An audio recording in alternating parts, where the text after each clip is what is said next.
Good afternoon, everyone. I hope you are absolutely feeling great today. I'm just going to check first if the sound works well, image, everything is basically working fine. I don't want to do it like the first live, talking 45 minutes to myself. So just basically, if you can type something in the chat, telling me that you can hear me or making me a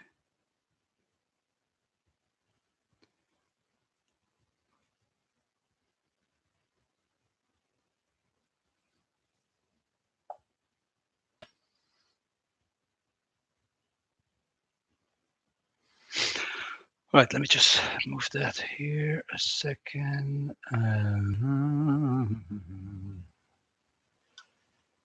Let's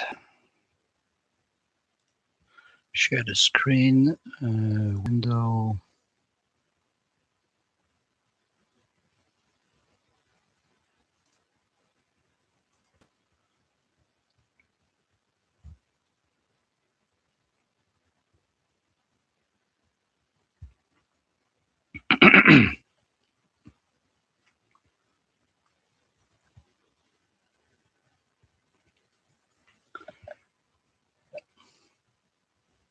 Now you should see a my trading screen, and that says Dutch Natural Gas, and you should have the camera, and you should hear me okay. Yeah, can you just confirm?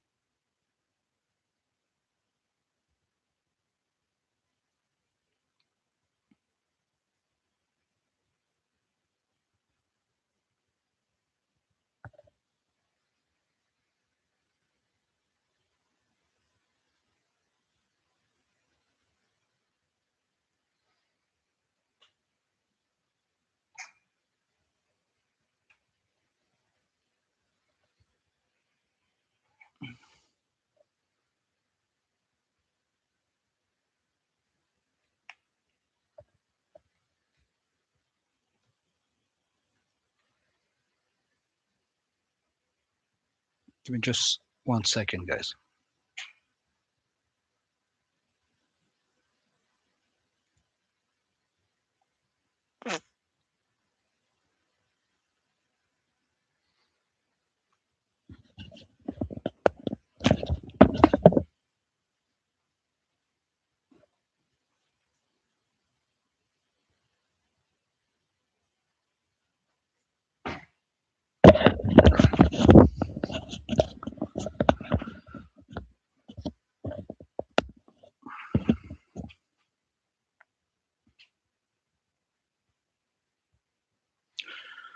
Okay, so let's get going, and let me just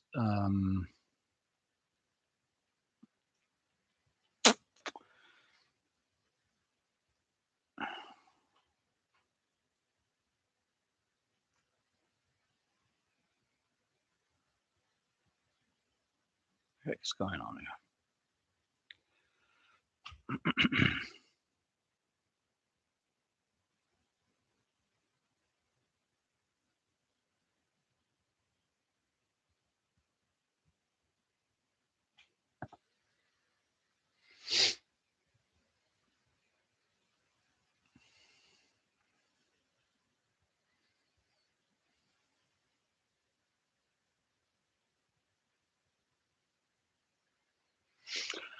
Okay, so let's run the news a little bit. You know what's been happening since this morning, since I sent you the audio. Hold on 1 second. Just want to check that I'm not getting messages from.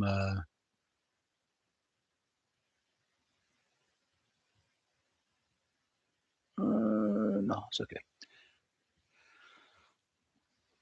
So yeah, so first the news out of the Middle East. So Israel is claiming that they killed Iran's naval commander tied to the Strait of Hormuz disruptions. So it's been unconfirmed by the Iranians yet, and now we got some news as well from Washington saying that basically the Trump administration is is basically looking into a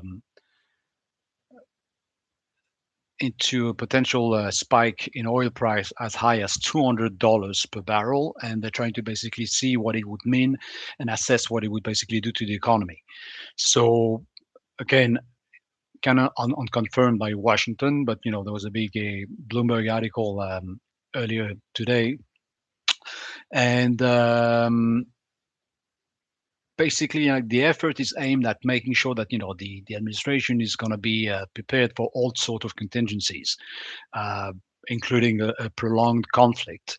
Um, so it's part of the regular government and government's assessments, but for sure that a spike to $200 on the WTI crude would have an enormous shock to the economy, the worldwide economy, uh, adding pushing inflation everywhere in every sectors, and cutting economic growth for sure. Also it depends on the sort of basically price shocks they're going to get. Is it going to be a very are we going to get there? Are we going to get to 150 to the whole? Let me just basically put that'd be useful to put the price of oil. That's crude oil. Okay, so I'm going to put the weekly. So that was a big area that we were watching a few days ago when we had the big spike 3 weeks ago around the $100. We had a spike at 118.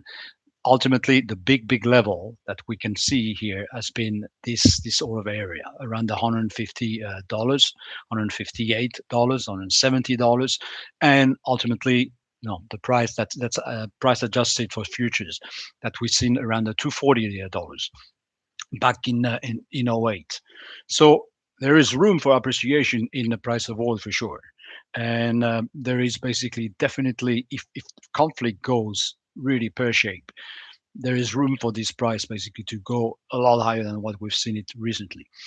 How long basically would the price persist at this level would basically have a deep impact on economic growth and inflation for sure. If we're talking about like a spike at $200 on the price of WTI, stays there for 3 days and then pulls back all the way down to $100, I don't think it's going to have like much of an impact, a lot more than what we have right now. Uh, and again, the biggest problem that we have at this point in time is not the supplies problem. The supply is by far the least of a problem that we face in the economies.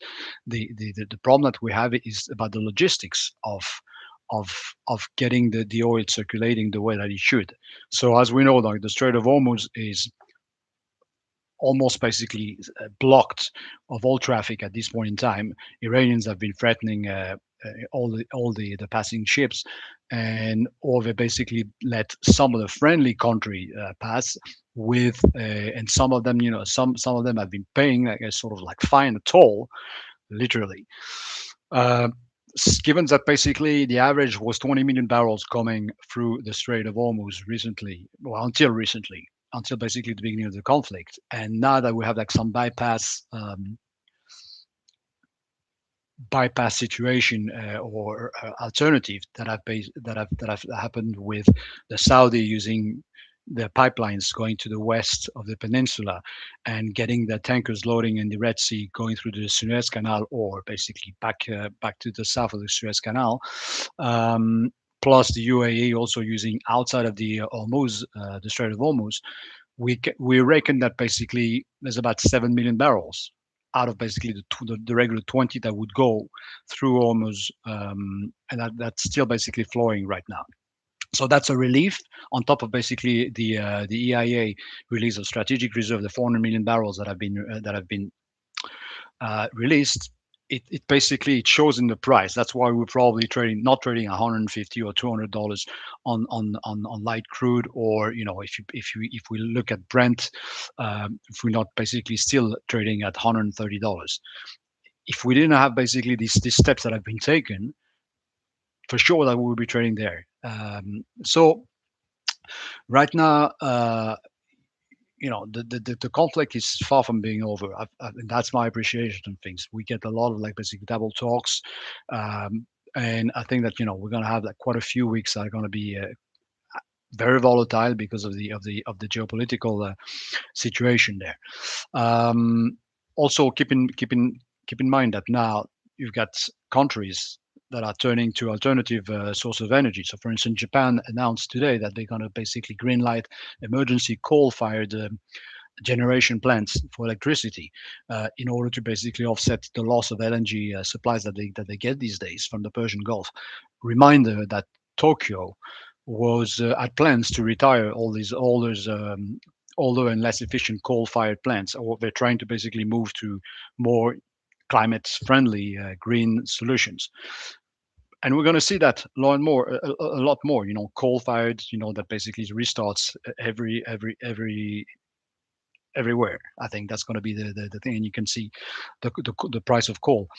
Now, also, there's some breaking news that came up not for about an hour ago that the Washington is developing military options for a final blow, what they call the final blow in Iran, and that could basically involve like sort of like four different options: either basically invading or blockading Kog Island, which is like I've discussed that before, the Iron Man's oil export hub. So if they could do that, that means that there would be no tanker whatsoever, no ship whatsoever that leave with any Iranian oil. So that cuts basically the regime from all sorts of revenues completely, totally. Then second option would be invading Iraq, which is an island that helps, like basically the Iran to solidify their control over the Strait of Hormuz. They could basically be take seizure of a strategic island also called Abu Musa, and two smaller islands close to that, which basically also lie near the western entrance of the Strait of Hormuz. And or the last alternative would be basically to literally block or seize ships that are exporting Iranian oil on the eastern side of the Strait of Hormuz. So everything basically again revolves around the Strait of Hormuz. That's basically that should be your number one priority on your news channel. To have like this thing, everything that basically comes up with a title with Hormuz in it. That's basically what makes the market tick one way or another. Obviously, Trump tweets as well, making the big move as well. What else? What else? What else? What else? In terms of so let's look at the markets, and let's have a run on markets now. This morning on the audio that I sent you, my morning market mood, I told you that the levels I was looking in the Brent was just above like the $99.50, and then the $101 on the Brent. Okay, so we've had a move. You see, today that's the 4-hour charts that I'm looking at right now. We had a move above basically the MA50 on the 4-hour, and that started basically getting some nice orders. I think that basically right now for the rest of the day, if we look at like a more of an intraday basis, this sort of level pull back around the $99-100 is a pretty decent entry if you haven't basically come in earlier on that, on the 10 minutes bar chart. That basically would bring it back towards the EMA 50 on the 10 minutes. Okay, so the thing that I could imagine, or let's look at the 1 hour. The thing that I could basically see would be something like that. Either basically we can hold this cloud, the EMA basically 7 here on the 1 hour, or we basically go. Let me just put it or we go like that. We basically find some kind of support around the 100 level, and go back like that. Okay, so that means that at this level here, I'd say that if we start basically saying that sort of move above 150, 100 spot 50, then you can basically have a pretty decent tight close stop loss on that, and that would give a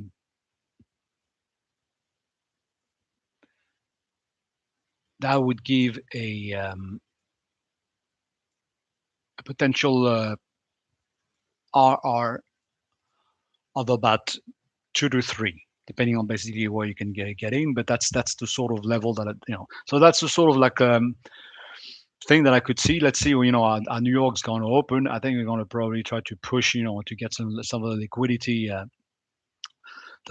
pockets that are around that level here. So that's why basically I'm looking at for that sort of retest below the $100 and maybe slightly pushing it, like forcing out some of the guys that left their stops lost there, and then trying to get back. But again, you know what, guys, you have to understand that it is a news driven market. It's very volatile and very news driven market. So therefore you have to basically have your stops in the machine, and you have to basically keep your risk smaller than what you take usually, and yeah, and stay nimble really on that market. There's opportunities, obviously, because of the volatility brings opportunities to traders, and that's a nice thing about it. But this volatility also has a negative and a dark side, is that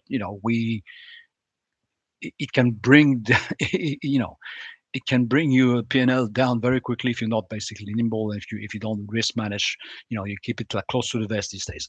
Right, so that's the sort of thing that I'm looking at. I mean, again, same sort of basically situation on crude oil, on WTI. I don't know what you guys trading the most these days, but for instance, like Blackpool markets offers both like WTI and Brent. So they're going to basically move in sort of percentage about the same sort of like ATR moves on the day. Right, now let's look at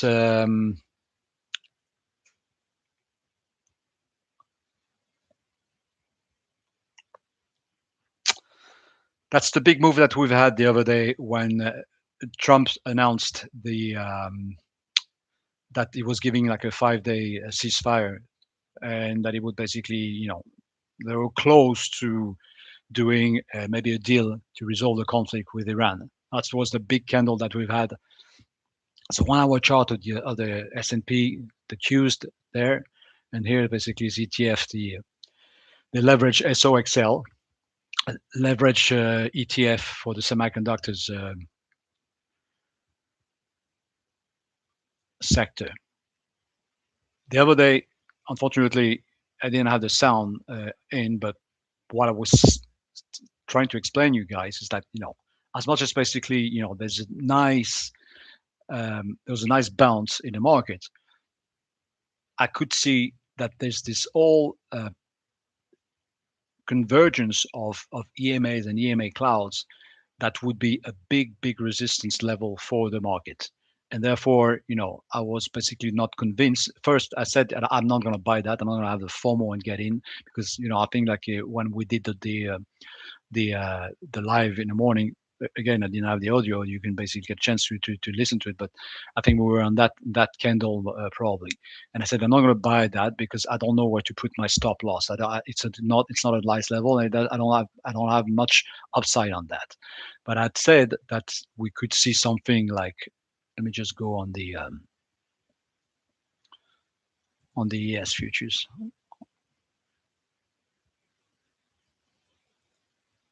I said that basically what we could see would be probably something like bouncing off the basically these levels, the EMA 50 or the cloud, the 200 daily, and finding some support at about at about 50% Fibo retracement, and then try that and see if we could basically have this sort of move. Okay, we did.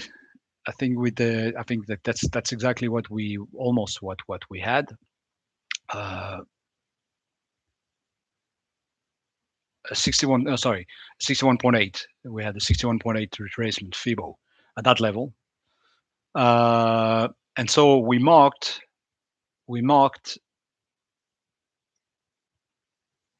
a higher low. Okay, that's what we did, which was good. But at this point in time, couldn't basically make a higher high, at least on the 1 hour time frame. Still basically very much contained by the EMA 200 1 hour. And you see, basically, we've attempted twice already, basically yesterday, the day before yesterday, and we still can't keep that. So that's going to be a major level here to follow for the S&P the S&P futures below basically 1600, 6600, 6550. Because if we start doing that, that means they're probably going to retest that level of the 6480.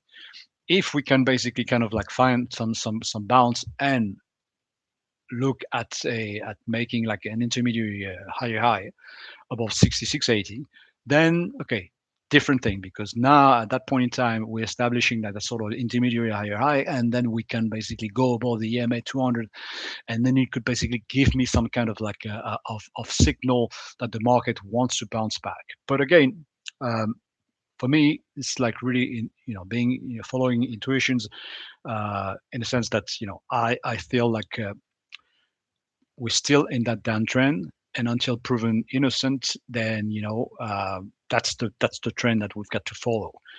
So another market that I was looking at, but the thing is, like, I don't know if you guys like. I know that basically some of the CFD brokers offer that. I know that CMC offers that, IG Index offers that. Black Bull doesn't have it on the list. Axie doesn't have it on the list. But if you guys have basically access to some of the platforms, like I do, that's a market that I think that's interesting here. The EU natural gas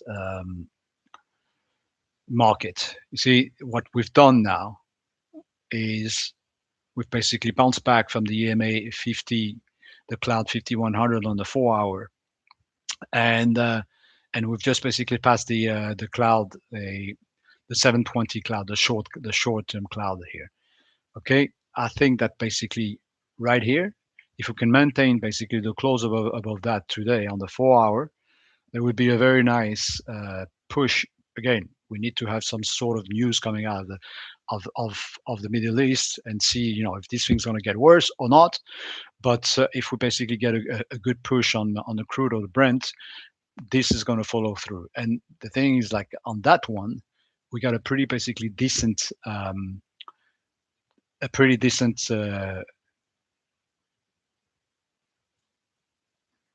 risk reward of 2 ultimately, uh, with a wide a wide stop loss right now. If you want to basically, you could play a stop loss that's slightly less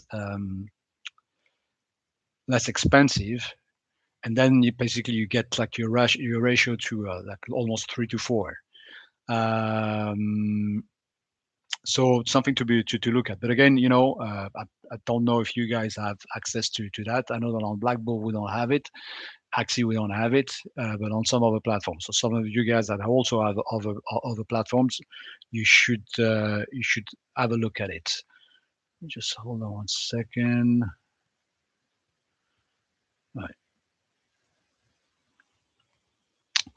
Right. Now let's turn to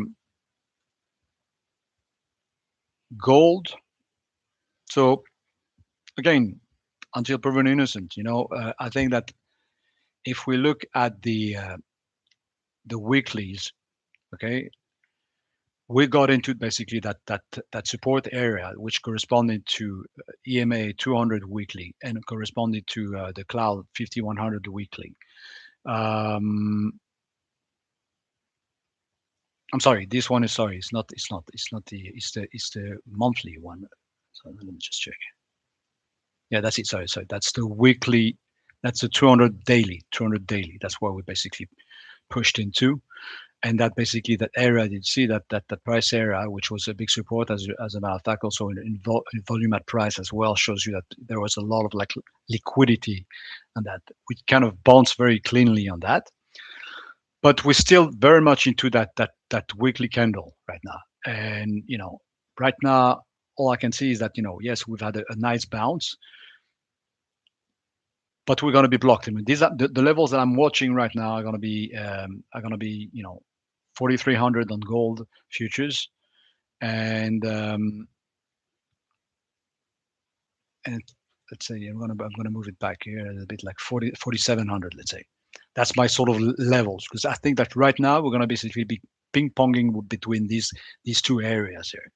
And the thing is, like, gold uh, is having a reputation as like basically a safe haven, and it's been like kind of like tarnished by the recent decline, because if you think about it, since the Iran conflict started, the market has just been down and down and down, to the contrary of what many people could think. And I'm getting a lot of messages like that, saying, I don't understand, Ollie, what's happening in this. The gold, doesn't play its role as safe haven. It should be like the Swiss franc type of the commodities market. Why don't we get something like that? Why do we didn't keep a bid? I think first, because if you look at the market, what it's done over the past year or so, we've had a tremendous run, a run that's basically never seen before in gold. So we have a lot of people that have been exposed. If you guys that are, give me just 1 second, I'm losing my voice. If you guys have been looking at some of the Instagram, and if you're not basically looking at our Instagram account, you should, because there's a lot of like fun 1 minute videos that are released, but like really looking at some interesting stuff, not like your typical influencer shit that you can see, but more like based on my research and facts and stuff like that. And I was talking about the fact that we've had a massive run in gold and a massive run in basically asset under management, with like, say, ETFs like GLD, or generally basically gold linked ETF funds. And so there's a lot of people that are in there. There's a lot of algorithm funds, commodity trading advisors that have been basically in that trend. There's a lot of retail that's been coming in that trade. And when you get a crowded trade like that, you go back to some of the videos that I did about, probably, when was that? End of January, probably end of January, yeah. And I was talking about gold, and that's when we had these big moves here. That's, yeah, 29th of January. That's exactly, when we had these big moves here. I told you, these trends, when they start basically unlocking, and when we have a crowded trade, it can go very, very fast on the way down. So I've suggested that we've seen a lot of like margin liquidation type of thing, in the sense that there's been people that have been exposed to other markets, stocks, other commodities markets, bonds, and with the current like market that we've seen, some people have had like some margin calls, and when they need the cash to meet those margin calls, they get basically into the position where they're making money at the moment, and that's what exactly they've been doing. And I believe that we're also seeing like central banks that have begun selling, or leveraging their reserves, the gold reserves, suggesting that basically the metal is getting more like a piggy bank these days. It's not like the safe haven anymore. It's basically the piggy bank, because I don't think like even central banks were expecting to have such a rally in the gold market, and now they're basically sitting on gold reserves that are quite high, in nominal values at least. So you're seeing that, and as a matter of fact, I think yesterday the Turkish central bank said that they've been tapping into their reserves, and they had the biggest weekly drop since basically 2018. They sold like 20, I think 22 tons of gold last week only. So you see, again, we might have this idea that yes, we want to play the safe haven, the typical play of safe haven for gold, but the problem is that price action saying otherwise, and you have to basically follow the price action, especially depending on what is your time frame. Is your time frame on the weekly time frame? Then okay, fine, as long as basically we keep above this weekly 50 EMA, then yeah, the trend is basically your friend, and you're still on an up market for sure. But that means that that has to be your time frame, and you got to understand that with this sort of time frame, you got to accept these sort of like drawdowns of 20 to 30%. Same thing for stocks, for everything. If your time frame is basically a lower time frame, like on the weeklies, already basically when we closing below the 50 EMA average on the dailies, that's your signal. That's basically already your signal that, you know what, maybe I'm long, but I should basically already have my positions out by, or reducing by a third or 50%, whatever it is, because once we start trading below the EMA 50 on the dailies, it's never a good sign. It's never a good sign on any time frame. And if basically, obviously, looking at some more like more intermediate time frames, same again, like, we've had that this moves in the gold below the EMA 50 and the EMA 200 on the 4 hours already quite some time now. We were all still trading above 5,000, the 5,000 mark. So the psychological level break of 5,000 plus, all the technicals means that basically, even on an intermediate time frame, you should be either out or reducing your exposure, waiting for basically some sign of pullback into values areas like that. It means like 200 EMA plus the price support that I've just shown you before. Okay, but this is what's going on in the background, in gold. It's like, I think, people meeting their margin requirements by selling some of their positions, putting some selling pressure on the crowded trade, which basically brings even more people, and especially the algo funds, to automatically get out and exit some of their positions. Uh, and on top of that, basically central banks now are trying to do, probably governments using their central banks and gold reserves in order to fund whatever, what's going to happen with the strategic reserves that they want, or building the strategic reserves in crude oil, whatever, to meet some of the financing of the governments. So yeah, that's what we covered now.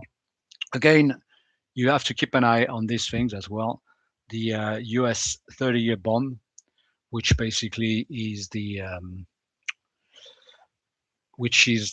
big benchmark for people, to look the US 30 years or the US 10-year bond, because every time that we start going above that sort of level here, and you see the big net trend line. I'm not a big fan of these diagonal trend lines, but the 450 area is an important area, and every time that we get there, Trump and the administration basically starts panicking a little bit, because it starts getting very costly for the government, especially with the sort of deficit that we have now. And the 30 year is basically also the benchmark for the mortgage markets. So every time that we're going to go above that sort of level, 5.2%, again, they will try to make every single effort to bring customers, clients and buyers back in the market. So the other day kind of basically corresponded to that move, when he announced that, they're trying to negotiate a peace agreement with Iran, or to end the conflict there.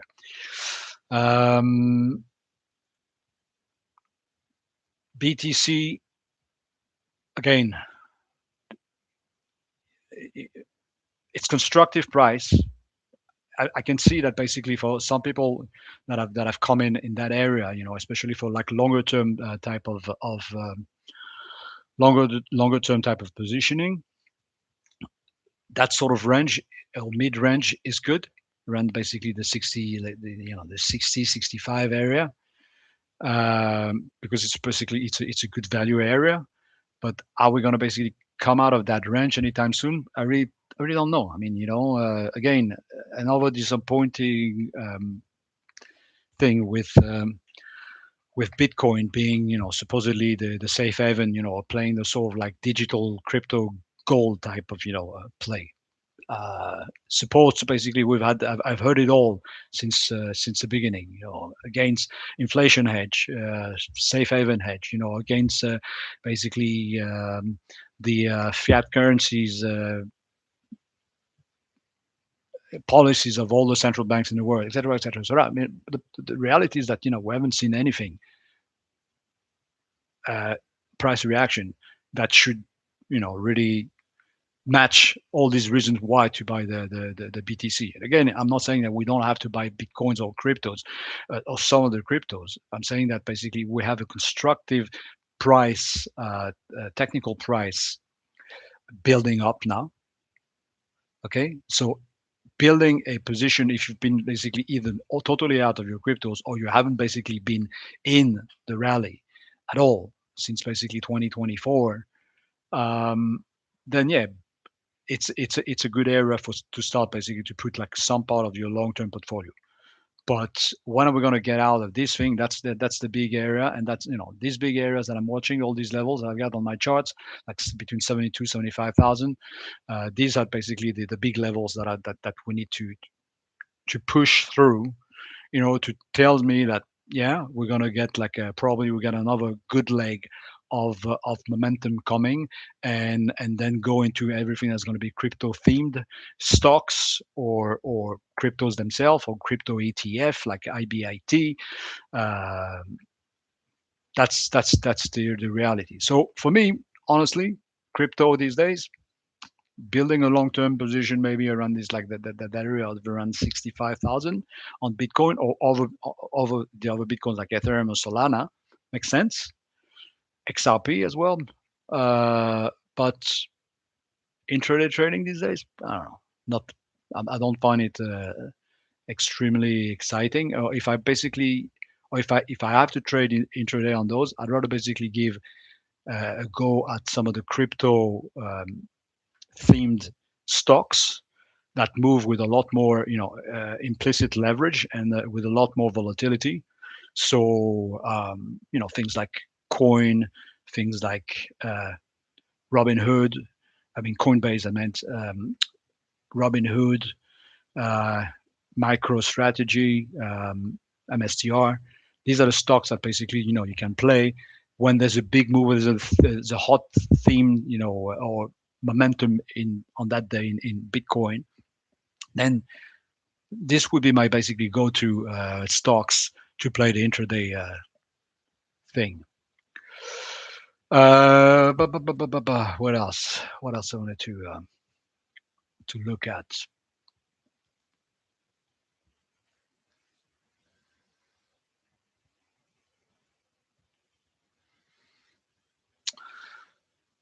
I talked about it on the audio this morning. Let me just give a second. Mm.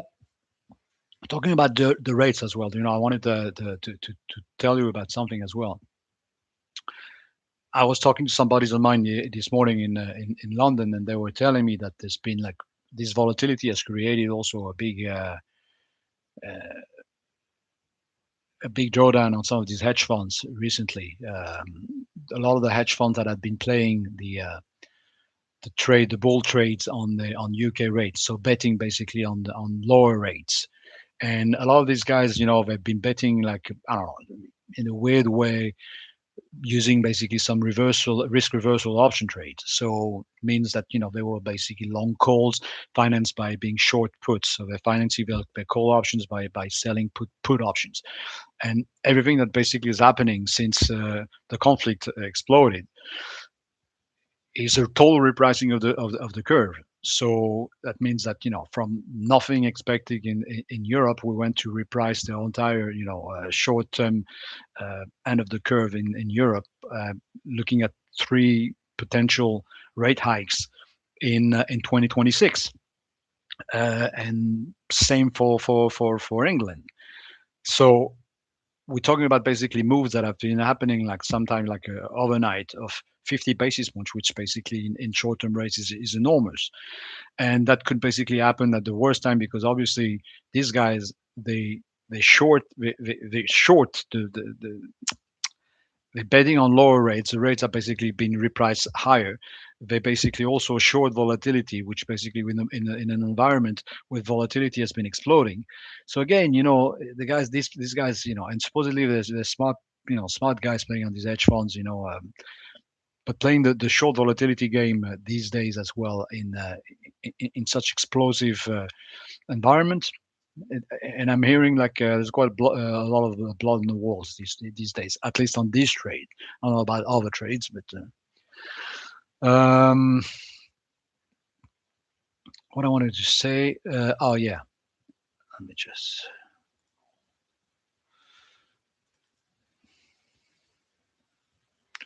So yesterday there was a good move in just AMD, and that was on the back of basically the announcement of oh, I forgot the name now.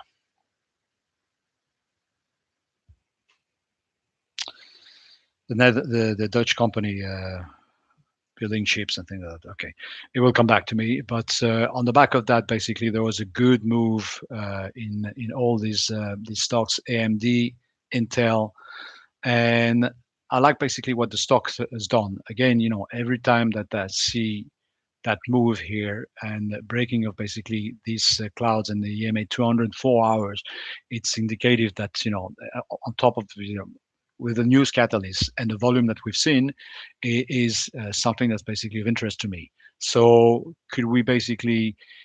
I'm not going to basically chase it up like that, like a crazy man, but what I'd like basically to see would be maybe on AMD a level, a pullback. If we can get a pullback from the overall market, a pullback around this area of 210.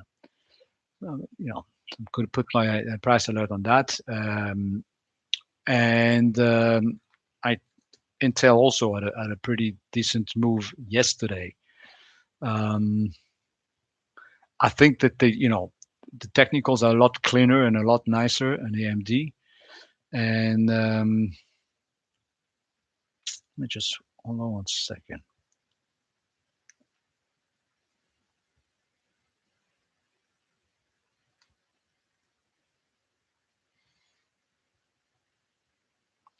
Okay.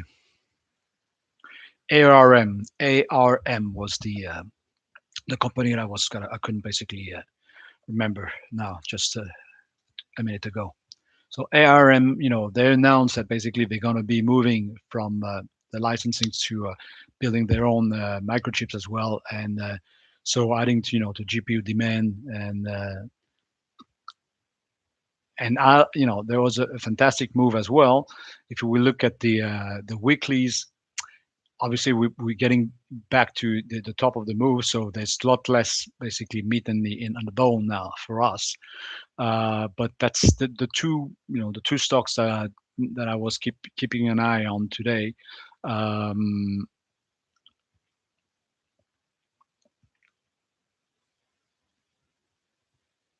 Yeah.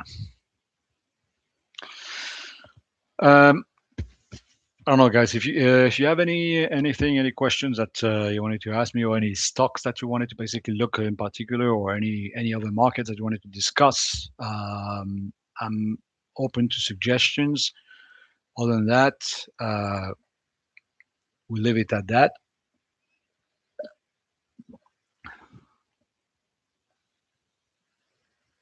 Just see the chat.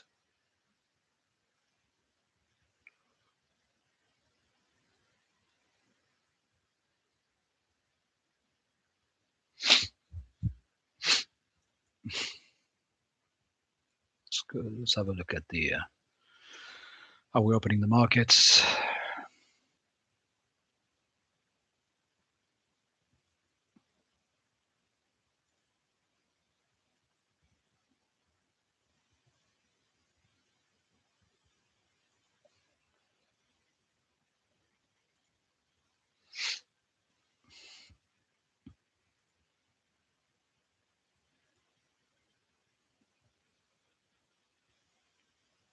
Like, I mean, you know what? If you look at the indices, the main indices, S&P, Qs,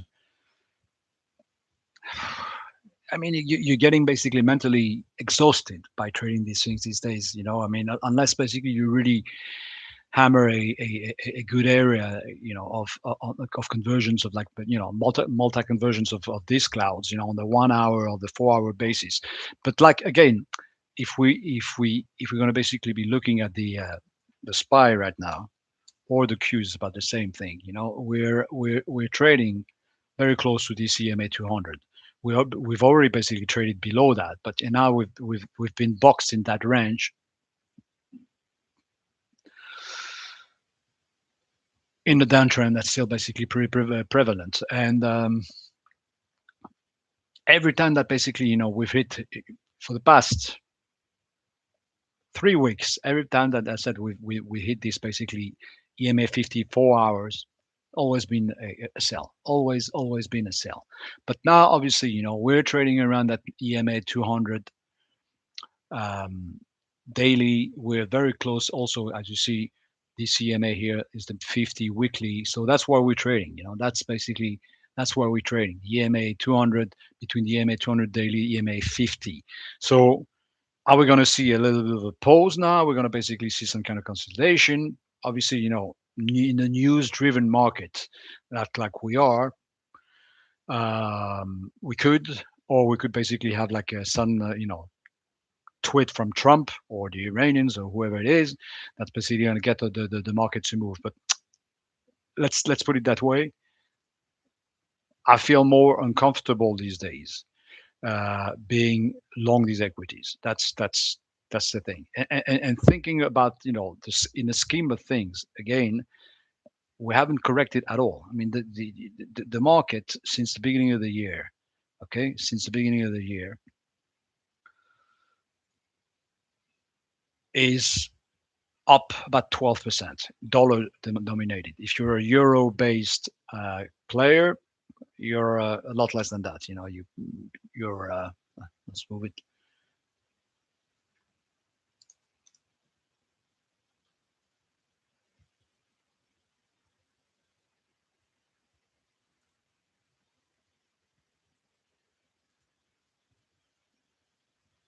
Well, now you're negative. I was about to say flat, but now you're negative because of the impact of the dollar against the euro. The euro basically getting stronger against the dollar. So as a U.S. based or U.S. dollar based um, investor, okay, you're still up, let's say 10% plus on the S&P. And so far from the highs, we've been correcting less than basically 7% on the SPY. Okay, it's nothing. It is nothing. And in the tense and geopolitical environment like we are right now, it's nothing. I mean, we could very easily just go and from the high of the market trade back down to the 200 weekly, which would be like a 22% correction. If we basically also were to try to test out the lows of April 2025, then that would be a 30%. So this sort of correction for me, it's very tangible. It is something that I can basically envision very easily. I mean, again, depending on basically what's going to happen in this conflict, my personal view of the conflict might be very different from yours, but my personal view of the conflict is that we're not out of the woods. We're not out of the woods right now. We're not. We definitely not. I think that Trump playing his last presidential mandate, Trump being Trump, is going to basically, is going to put it to the max. And and you know what, if basically if that means that we're going to have 6 months of super high prices in oil, Brent, crude, natural gas, etc., etc. But if the price is that he's going to get rid of the regime as it is right now, on top of that being basically annihilated all the Iranian army, naval, air force, etc., capacity to build up ballistic missiles, and having them stepping back a lot on the uh, nuclear program. But if he can get rid of the regime as it is, of the Ayatollahs right now, I would say that basically is going to go for it, and I would say that the Israeli is going to go for it, and I would say that basically if this conflict lasts another 3-4 months before having like some of these results that I'm talking about now, and that's the end result, then you could have like a very new era in the Middle East of massive economic expansion and peace, which will reflect on the entire world as well. So my take on that's personal take, that's my 20 cents. I think Trump is going to go for it.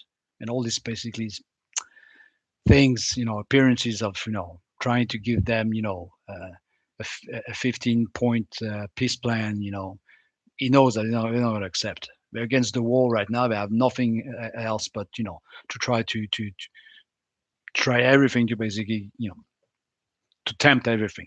The only I'd say the only basically big danger on that is again this massive spike in oil prices, this massive spike in natural gas prices, and even more if they start targeting all the gas and oil infrastructures of their Gulf brothers. That's the big if, and that's the biggest basically danger in the whole of it. All right, guys. So I see there's no questions, no things. So we'll leave it at that. So like I said, AMD is what I'm looking at, and just what's this thing?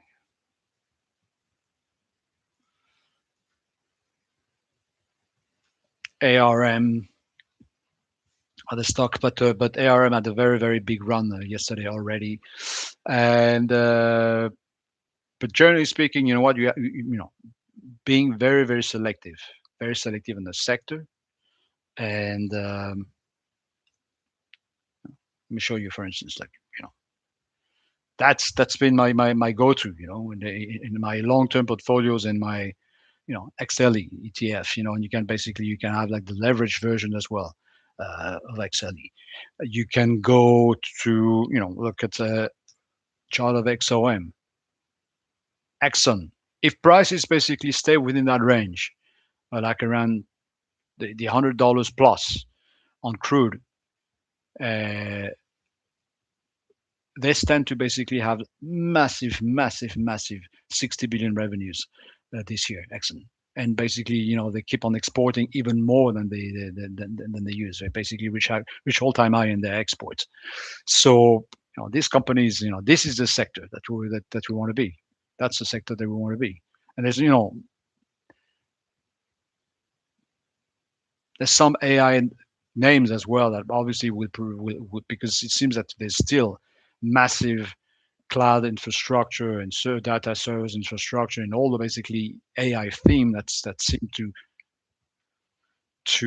be taking advantage of things despite the conflict. But again, you know what?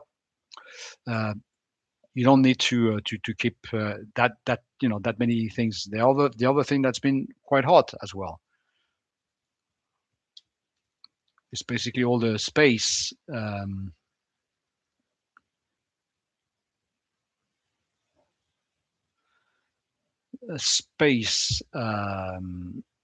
theme with basically SpaceX, looking at IPOing the company pretty soon. So there's been like no, c'était no lunar. Sorry,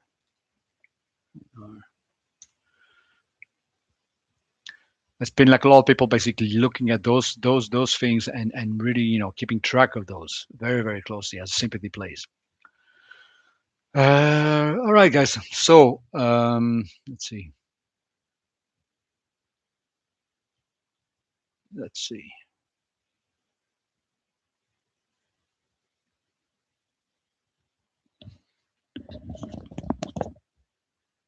So see, I was talking about, New York Open on the Brent, on the crude. They want to basically they're trying to push it down. I haven't that while we're talking.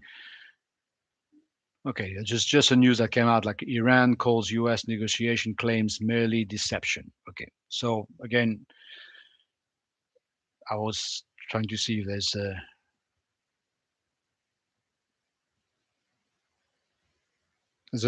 also a news that came out now saying the Houthis from Yemen are ready to join the Iran war if needed, raising new shipping rates because obviously, yeah, the whole of the Red Sea is one passageway to Saudi oil at this point in time. If the Houthis start coming back into the game, that's going to complicate things.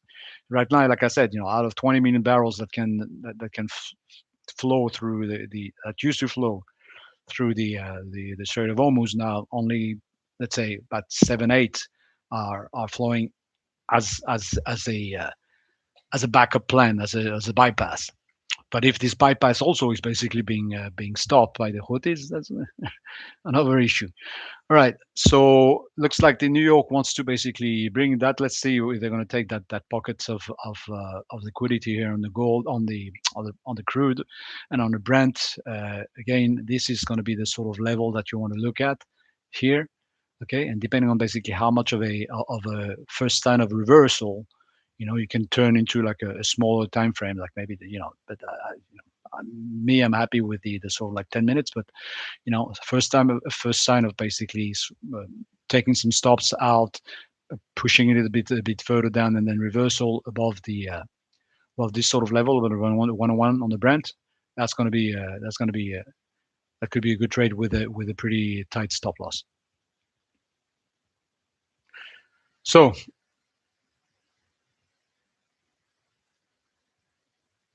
all right, guys. So no, I see no questions being raised, or no specifically name or markets you want me to go into. I think I covered quite a bit of things now.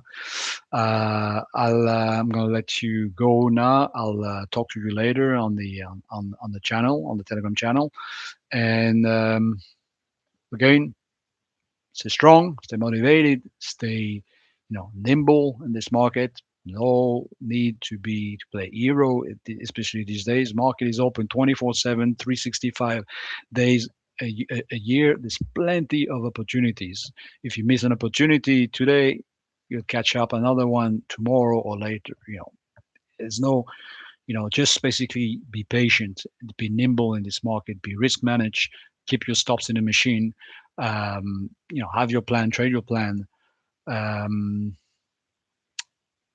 and that's it. All right. So I'll talk to you later, guys.